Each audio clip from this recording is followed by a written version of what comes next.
खुदी को आजमाया है तो ये अंदाज आया। तुम में भी मैं हूँ शुद्ध प्लस पान मसाला। जब पशुओं को मिलेगा प्यार और मिल्को मोर पशु आहार तो दूध बहेगा, मुनाफा बढ़ेगा। मिल्को मोर पशु आहार। नमस्कार, आप देख रहे हैं लोकमंच न्यूज और मैं आपके साथ प्रियंका राजपूत। बुलेटिन की शुरुआत करेंगे इस वक्त की अहम खबर के साथ। आगरा की दक्षिण विधानसभा सीट पर बीएसपी से चुनाव रवि भारद्वाज में इलेक्शन कमीशन और कोरोना गाइडलाइन की धज्जियां उड़ाई। थाना मंटोला क्षेत्र की पुलिस रवि भारद्वाज और उनके समर्थकों को समझाती हुई नजर आई, लेकिन वे कोरोना का पालन करें और इलेक्शन आयोग कमीशन के नियमों के आदेशों को नहीं माने। लेकिन जीत के जुनून में दीवाने हो चुके रवि भारद्वाज ने प्रशासनिक अधिकारियों की एक न मानी और बड़ी संख्या में मंटोला नाई की मंडी क्षेत्र से रैली निकाली और जिसमें लोग बिना मास्क के नजर आए और सामाजिक दूरी का तो लोगों को ख्याल ही नहीं था। अब देखने वाली बात यह है कि प्रशासनिक अधिकारी इस रैली पर क्या एक्शन लेते हैं। कोरोना वायरस की दूसरी लहर के अंदर शमशानों में लंबी लंबी कतारें लगी थीं और लाशों के ढेर अस्पताल में पड़े हुए थे। ऑक्सीजन की कमी थी और अस्पतालों के अंदर बेड भी नहीं थे। वहीं डॉक्टर भी इस आपदा को अवसर बनाए हुए थे और लंबे लंबे जो बिलों की सूची है वो मरीजों के परिजनों को थमा रहे थे। ये माहौल आगरा के अंदर गुजर चुका है, लेकिन अफसोस इस बात का है कि आगरा की जनता इस माहौल को बहुत जल्दी भूल गई। लोगों ने भुला दिया कि उनके परिजन कोरोना वायरस के कारण अपनी जानें गंवा चुके हैं और व्यवस्थाओं का तो शिकार आम जन हुआ ही था। आपको बता दें, चुनावी माहौल है और लगातार इस कवरेज को हम दिखाते रहे हैं कि नेताजी लोगों की ज़िंदगी से खिलवाड़ करेंगे और भोली भाली जनता भी ये भूल जाएगी कि उन्होंने अपने परिजनों को इस कोरोना काल के अंदर अव्यवस्थाओं के चलते खोया है। आज मंटोला क्षेत्र के अंदर बहुजन समाज पार्टी के प्रत्याशी रवि भारद्वाज के द्वारा एक रैली निकाली गई। बड़ी संख्या में लोग इस रैली में एकत्रित रहे। भोली भाली जनता को ये नहीं पता था कि दोबारा जनपद आगरा में कोरोना का ग्राफ तेज़ी से बढ़ रहा है। एक तरफ ये जनता प्रशासन और सिस्टम को कोसती है, वहीं दूसरी तरफ नेताओं की जीत के जुनून में इतनी माहौल में घुल मिल जाती है कि लोगों को ये पता ही नहीं रहता कि उनको असल में करना क्या है।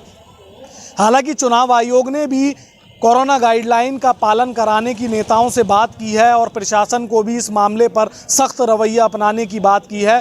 थाना मंटोला क्षेत्र की पुलिस भी इन नेताओं को और इन नेताओं के समर्थकों को समझाती हुई नजर आई, लेकिन जीत के जुनून में इतने दीवाने हो चुके रवि भारद्वाज कि वो लोगों की ज़िंदगी से खिलवाड़ करने पर उतारू हो चुके हैं।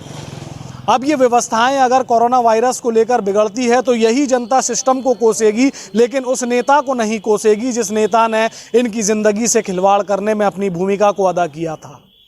जनता को भी समझना होगा और प्रशासन को सख्त रवैया अपनाना होगा और इन नेताओं को भी इस चुनौती से निपटने को तैयार हो जाना चाहिए कि अगर व्यवस्थाएं बिगड़ती हैं तो यही जनता कहीं ऐसा ना हो कि इन नेताजी के घर पर दस्तक दे दे और इन नेताजी से वो दौर पूछ ले जिस दौर में इन लोगों ने इन क्षेत्रों के अंदर भीड़ इकट्ठी की थी। कैमरामैन जीशान अहमद के साथ राशिद हुसैन, लोकमंच न्यूज़, आगरा।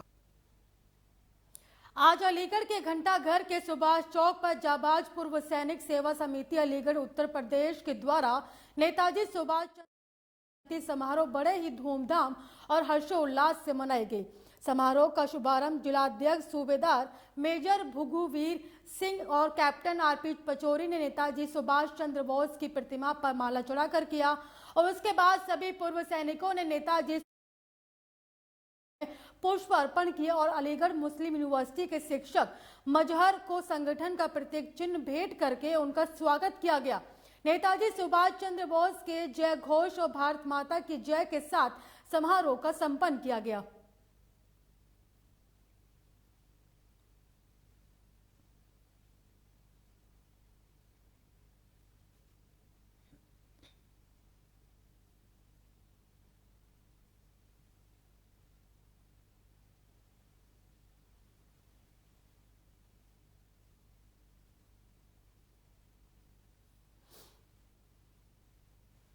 अमेठी से बड़ी खबर सामने आ रही है। बता दें कि लेट पहुंचे परीक्षार्थियों को परीक्षा में नहीं मिली है।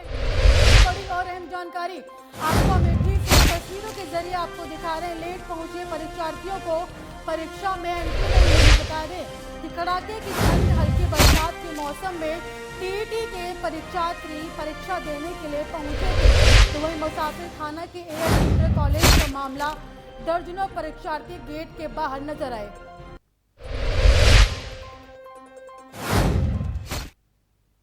अमरोहा से बड़ी खबर सामने आ रही है। बता दें कि परीक्षा केंद्र में अभ्यर्थियों को प्रवेश नहीं मिला। अभ्यर्थियों ने प्रवेश नहीं मिलने से नाराज होकर प्रदर्शन किया। अब परीक्षा केंद्र के बाहर अभ्यर्थियों ने प्रदर्शन किया। बता दें कि मौसम खराब होने की वजह से कुछ मिनट की देरी हुई। जो समय बचा हुआ था, अभ्यर्थियों ने कहा कि जो समय बचा हुआ था हम पेपर देने को तैयार हैं।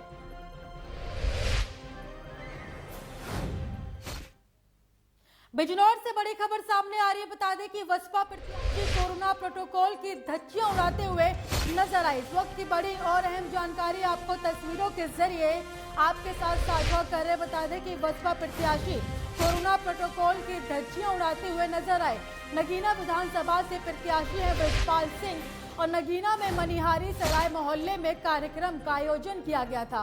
कार्यक्रम में सैकड़ों की संख्या में लोग मौजूद रहे और चुनाव आयोग की गाइडलाइन का पालन नहीं किया गया तो वहीं सोशल डिस्टेंसिंग और मास्क और कोरोना गाइडलाइन की धज्जियां उड़ाई।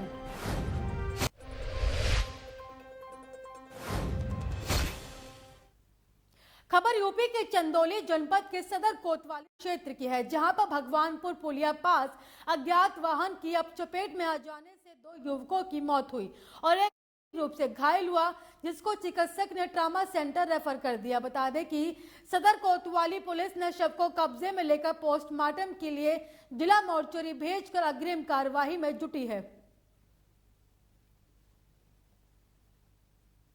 जौनपुर में कोरोना काल में रक्त की आपूर्ति और रक्तदान के प्रति लोगों को जागरूक करने के उद्देश्य से सामाजिक संस्था जेसीआई शाहगंज सिटी द्वारा नेताजी सुभाष चंद्र बोस की जयंती और पराक्रम दिवस के उपलक्ष्य में रक्तदान शिविर का आयोजन किया गया। शिविर में सैकड़ों लोगों ने रक्तदान कर महादान किया। वहीं संस्था के पदाधिकारी संदीप जायसवाल ने कहा कि सामाजिक सरोकारों से जुड़ाव और दूसरों के दुख दर्द बांटने की यह जज्बा युवाओं को एक गौरवशाली पहचान देता है।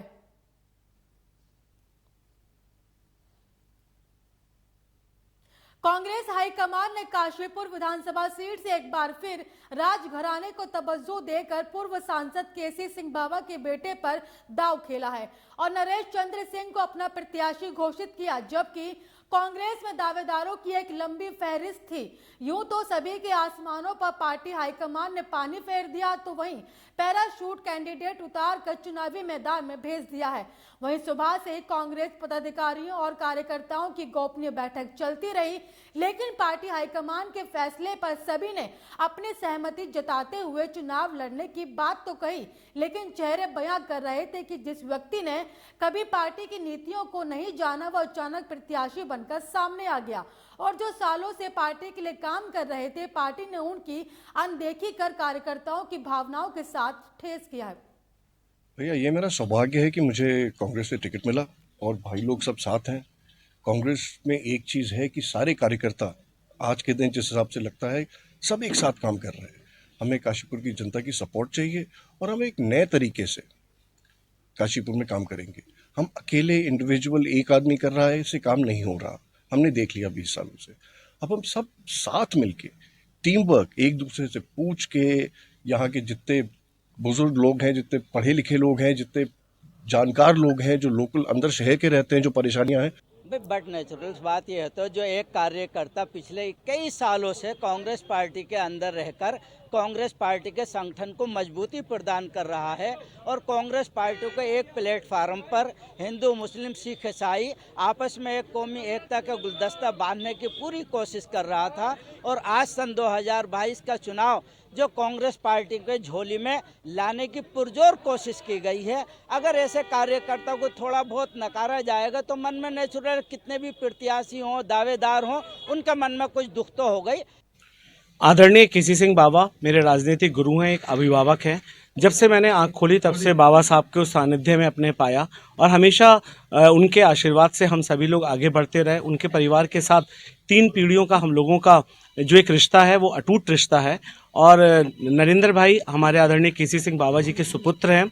सभी हमारे युवा, हमारे महिला, हमारे जितने बुजुर्ग थे, सभी लोगों ने यहाँ पर ये बैठ के लिया जो मेरे साथ रात दिन मेहनत कर रहे थे।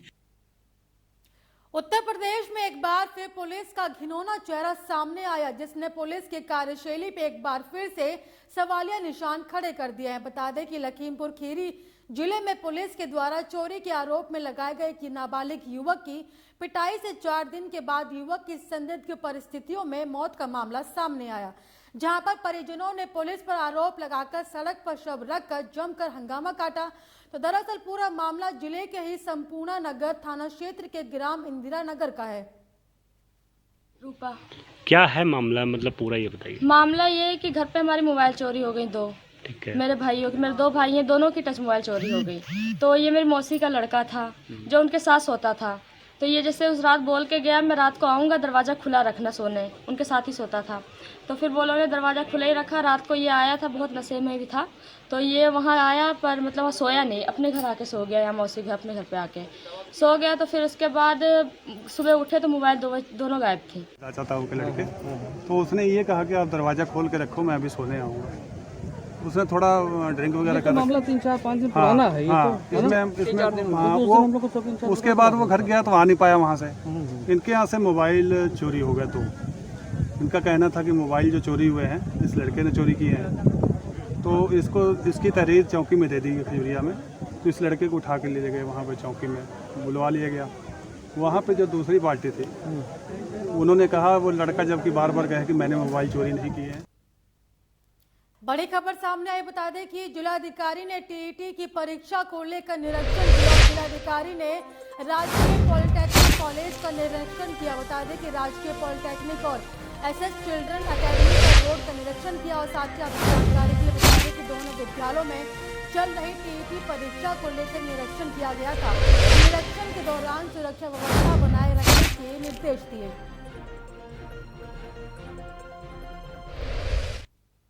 नोएडा में रामज्ञा स्कूल में लेट पहुंचे यूपी टीईटी एग्जाम के लिए बच्चों को एंट्री नहीं मिली, जिसके बाद आपको बता दें कि समय से एंट्री न मिलने पर बच्चों ने हंगामा किया। वहीं बच्चों ने आरोप लगाया कि अलग अलग नियम होने के कारण एंट्री नहीं दी गई और पुलिस पर लापरवाही का भी आरोप लगाया गया।